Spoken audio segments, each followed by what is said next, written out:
First contact, first blood. Captain Maya Chen stood at the observation deck of Orbital Defense Station Sentinel-7, watching Earth rotate slowly beneath her. The blue-green jewel of humanity's cradle reflected in her dark eyes as she sipped her synthetic coffee. 20 years of service in the United Earth Space Command had not dulled her appreciation for this view. "Captain, we're detecting anomalous readings at the edge of the system," Lieutenant Reeves called from the monitoring station. "Multiple objects decelerating from FTL speeds." Maya set down her coffee.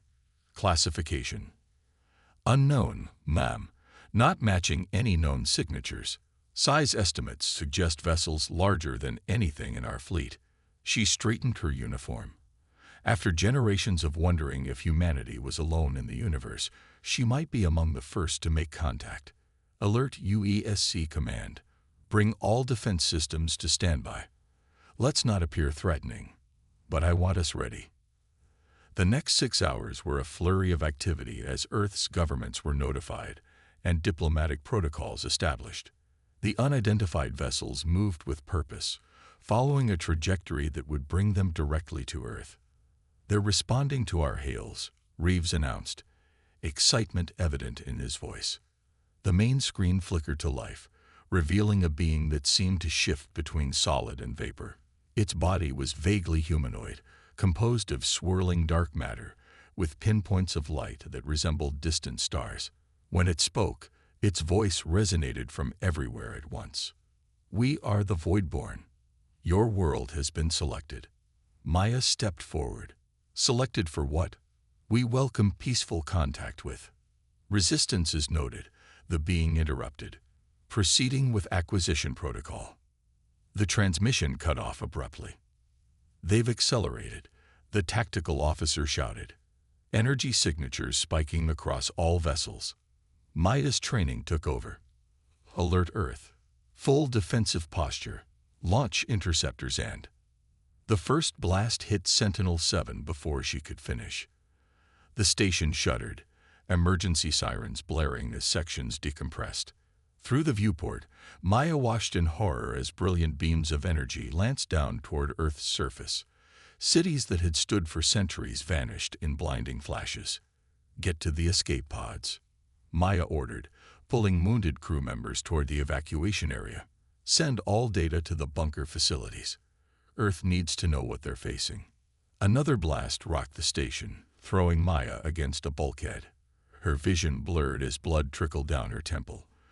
The last thing she saw before losing consciousness was her escape pod ejecting from the dying station, Earth's atmosphere burning in dozens of impact zones below. Maya woke to the smell of antiseptic and soil. She was underground, in one of Earth's deep bunker facilities. A doctor noticed her stirring and approached. "Captain Chen, good to have you back. How long?" Maya croaked, her throat dry. 3 weeks. You suffered severe trauma and radiation exposure." Maya struggled to sit up. "The attack? Earth." The doctor's expression darkened. "Major cities worldwide were hit. Conservative estimates put casualties at 1.8 billion.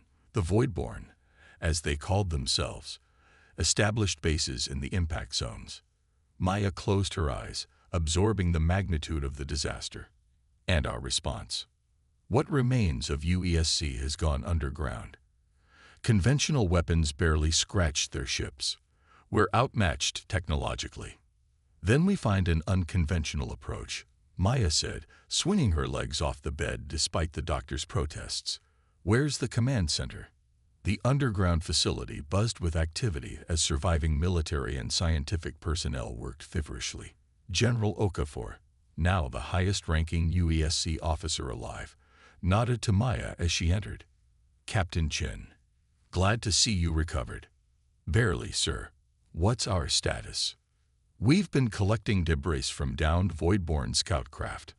Dr. Ishikawa has made some interesting discoveries." The scientist looked up from her workstation. Her eyes were red-rimmed from exhaustion, but they burned with intensity. "Their technology operates on principles we barely understand," Dr. Ishikawa explained, displaying holographic models. They manipulate dark energy to travel, communicate, and as weapons. But there's something else. She pulled up biological readings. The Voidborn themselves aren't fully physical beings. They exist partially in another dimension, which is why conventional weapons are ineffective. So how do we fight them? Maya asked. Dr. Ishikawa smiled grimly. By pulling them fully into our reality. We've developed a quantum anchor that disrupts their trans-dimensional state, making them vulnerable. General Okafor pointed to a prototype device. The problem is delivery. The anchors need to be placed on their mothership to affect their entire force. A frontal assault would be suicide. Maya studied the tactical displays showing Voidborn patrols and their orbital vessels. Then we don't assault. We infiltrate. Impossible, someone objected. Their sensors would detect any approach. Not if we use their own technology against them, Maya countered. Dr. Ishikawa, can you reverse engineer their dark energy manipulation? The scientist considered. Theoretically, with the right resources, I could create a temporary phase shift device. It wouldn't last long, but it might get a small team aboard their mothership, Maya finished. General, give me your best soldiers and 6 months. We'll make them regret ever finding Earth.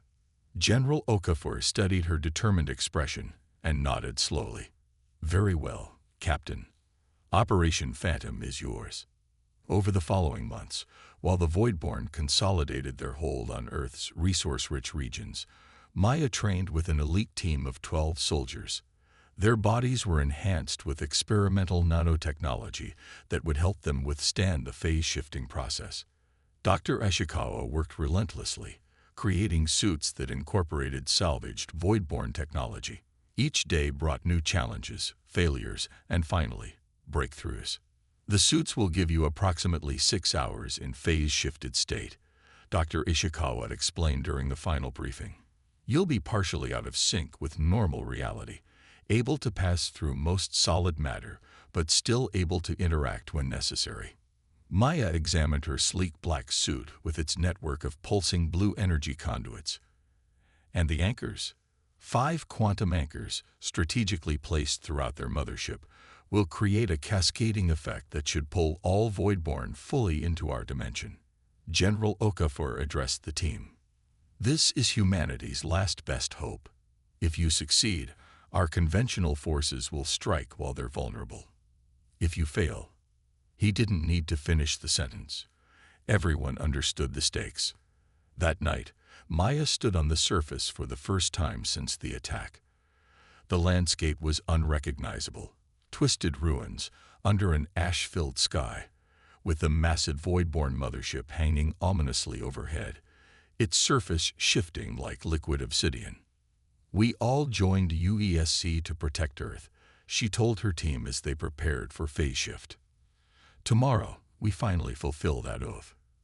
Lieutenant Reeves, who had survived Sentinel-7's destruction with her, checked his weapons. For the 1.8 billion, Captain. Maya nodded, her resolve hardening as she activated her suit. For humanity, Operation Phantom begins at dawn. The counterstrike. Dawn broke over a ravaged Earth, though little sunlight penetrated the ash-choked atmosphere. Maya and her 12-person team crouched in the ruins of what had once been Singapore's financial district, now a processing zone for the Voidborn. Above them loomed their target, the mothership, a massive construct of shifting dark matter that seemed to bend reality around it. Phase shift on my mark, Maya whispered into her comm. The suits Dr. Ishikawa had developed hummed with salvaged alien technology. 3, 2, 1. Mark. A sensation like being submerged in ice water washed over Maya as the suit activated. The world around her took on a bluish tinge, and she could see the ghostly outlines of solid objects. More importantly, she could now perceive the energy tethers connecting the Voidborn ground forces to their mothership. Tendrils of dark energy that served as both power source and transportation. Follow the tethers, she ordered. Stay tight, maintain calm discipline. The team moved like phantoms through the Voidborn processing facility. The aliens, now visible as swirling vortices of stellar matter contained within vaguely humanoid forms, couldn't detect them in their phase-shifted state. Maya watched as the creatures methodically extracted and cataloged Earth minerals and biological samples. "They're not invaders," Lieutenant Hawkins murmured over the secure channel. "They're harvesting us." "Focus on the mission," Maya reminded them, though the sight fueled her determination. When they reached the largest energy tether, Maya gave the signal. One by one, they stepped into the dark energy stream. The sensation was like being torn apart and reassembled simultaneously, a pain so intense that even their enhanced physiology barely withstood it. Maya bit down on her scream, tasting blood as the transport catapulted them upward. They materialized in what appeared to be a storage chamber aboard the mothership. 3 team members immediately collapsed, their suits sparking as the phase shift technology failed. "Damn it," Maya hissed, checking their vitals. 2 dead, 1 unconscious but alive. "Reeves, Kowalski, stay with Alvarez. The rest of you, stick to the plan." They split into 2 teams, each carrying quantum anchors developed by Dr. Ishikawa. According to the schematics developed from salvaged data, they needed to place the devices at 5 key points throughout the massive vessel. Moving through the mothership was disorienting. The interior architecture defied human logic, with corridors that seemed to fold into themselves and chambers that existed in multiple dimensions simultaneously. Voidborn moved through solid walls, communicating in pulses of energy that hurt human eyes to witness. "First anchor placed," came Sergeant Wu's voice over the comm. Moving to secondary position, Maya's team navigated toward what appeared to be the ship's core, a swirling vortex of dark energy that pulsed like a massive heart. As they approached, their phase-shift suits began to flicker. "The energy concentration is interfering with our tech," Lieutenant Reeves reported from his position guarding their injured teammate. "You've got maybe 20 minutes before total failure." "Understood." Accelerating timetable. Maya led her team directly toward the core, second anchor going in position. As she attached the quantum device to what passed for a structural support, an alarm reverberated through the ship, not a sound but a pressure wave that made their bones vibrate painfully. "They've detected Wu's team," Kowalski shouted over the comm. The phase shift began failing faster now. Maya could see her hands flickering between solid and translucent. "Third anchor placed." "Wu, report." "Fourth anchor in position," came the strained reply. "But we're exposed. Oh God, they're pulling us into their dimension." Maya heard Wu's screams cut off abruptly. Half her team gone, but 4 anchors placed. They needed all 5 for the system to work. "Change of plans," she announced, grabbing the final anchor. "I'm going for the command center. The rest of you, get back to Reeves and prepare for extraction." "Captain," Kowalski began to object. "That's an order, Lieutenant." Maya sprinted through the increasingly solid walls of the mothership, her suit failing in cascading system crashes. By the time she reached what intelligence had identified as the command nexus, she was fully visible. Voidborn turned toward her, their star-speckled forms rippling with what might have been surprise. "Remember us," Maya snarled, activating the final quantum anchor and slamming it into the central control mechanism. The effect was immediate and catastrophic. The quantum anchors created a field that forced the Voidborn fully into Earth's dimension. Their bodies, never meant to fully exist in physical space, began to destabilize. The creatures emitted silent screams as their forms solidified, then cracked like glass. Maya felt the ship shudder around her as systems failed.